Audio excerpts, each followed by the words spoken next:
technology and the protocols that will be driving a trusted or trustless future. And so that's what I'm excited about and excited to talk to you about it. But first, I'm going to start answering some questions from some of my friends in a way that other friends can see the answers to that I have or my feelings on.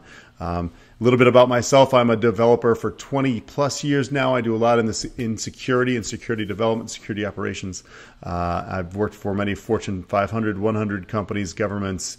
Now I work with a company called DNA Advisors. We work on tokenizing everything.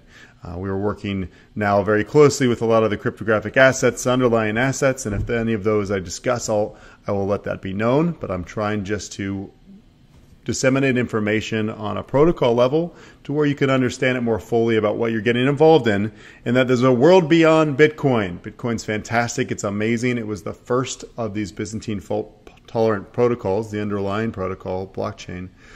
But ultimately, its purpose is amazing. It's a ledger that is a way to prove assets. But beyond that, we've moved into other technological advancements within cryptographic assets and cryptographic protocols. So I'm going to try to go over some of those as I build content. I'm going to answer one easy question I get asked a lot, and it's a question concerning Coinbase. A friend of mine, Ben, asked recently about his Coinbase account, whether or not it was safe and what he should buy. I will never tell you things that I think that you should buy. It's not at my place. I do not speculate. I try to figure out things that I want to use, the utilities or the functions of things that I want to use for these cryptographic assets, and that's really how I will explain it. But ultimately, Coinbase is a unique thing. Right now in the United States of America, it is a semi-regulated marketplace. It is the most common on-ramp for users into cryptographic assets.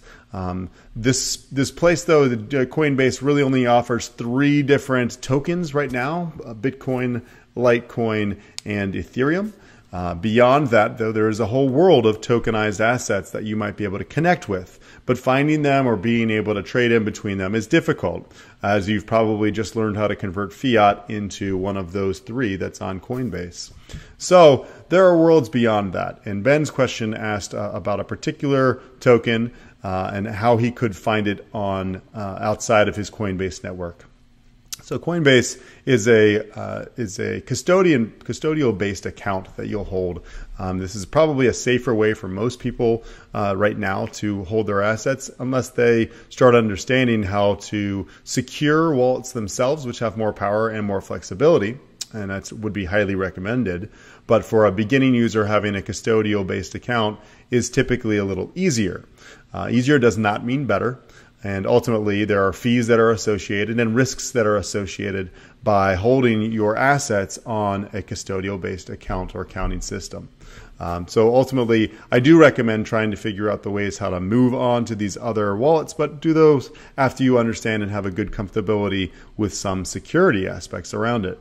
Once you have your money on Coinbase, if you have your money on Coinbase, getting it off to different exchanges carries fees with it. I do not use Coinbase, so I don't know what those fees are, but there are transaction fees as well as network fees for all of the underlying assets.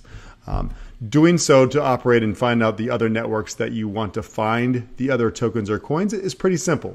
There are a couple websites right now that are built that have a mapping of the main tokens or coins and what exchanges they might be on. One of the most popular websites to go browse these is coinmarketcap.com.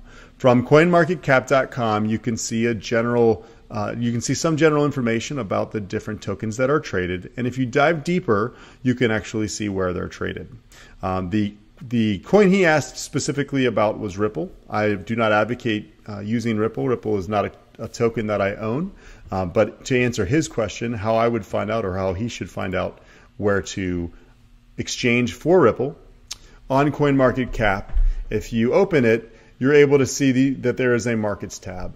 Under the Markets tab itself, if you go down, and it will actually reference the source of the different markets and what trading pairs you can actually exchange between. So for him in particular, he might want to go from US dollars to Ripple, and you might be able to do that through Bitfinex. If you're going through from BTC, Poloniex is a simple exchange that you'd be able to do that with. And exchanging from Bitcoin to this point has been the most common transfer from one crypto into another. That during the next year, we expect many other different fiat on-ramps from other currencies. But for now, the most typical pair for an exchange will be Bitcoin or Ethereum to the other underlying assets. So do your own research. Try to figure out how to get onto the other exchanges. This is a great place to see where those other exchanges are. If you're looking for information about Ripple, make sure you visit qualified and quality sites with information. Looking at Wikipedia, looking at, say, Reddit and the Reddit subreddits might have some information for you to find out more information about Ripple itself. But always do your own research. These underlying assets, some of them will be securities, some of them will be utilities, some of them will be just different records for the things that we're going to hold. Anything that has a record of trust or a needed record of trust will eventually move to become a securitized or cryptographic asset. And that's what's really exciting about all of this. Really, the markets are just getting moving and people are really just starting to understand what these things are. It's holding a record, not just holding a record of currency, but ultimately there's many uses for what these cryptographic digital assets will record for us and safely and be able to be set in a trusted system for us to be able to use. And that's what's exciting. And Ben, I hope that answered your question. If anyone else has any other questions, leave them below. I'm going to try to do this a couple times a week and get some better information out. Everyone, enjoy your day. I hope to see you guys soon. Bye-bye.